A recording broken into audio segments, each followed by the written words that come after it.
അവസാനം നീ നേടിയല്ലേടാ. അതങ്ങനെ പോവെന്ന് പറഞ്ഞാൽ പോയി. എടാ നമ്മളൊക്കെ ഒരു പരിപാടി അവതരിപ്പിച്ച പിന്നെ അങ്ങനെയല്ലേ. എന്തായാലും ഒറ്റയ്ക്ക് പോകാൻ തീരുമാനിച്ചാൽ നിനക്ക് കുടുംബമായിട്ട് പോകാൻ പറ്റിയല്ലോ. അത് മാത്രമുള്ളൊരു ടെൻഷൻ.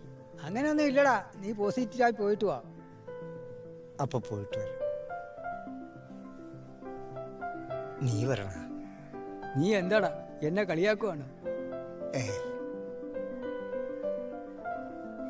അപ്പൊ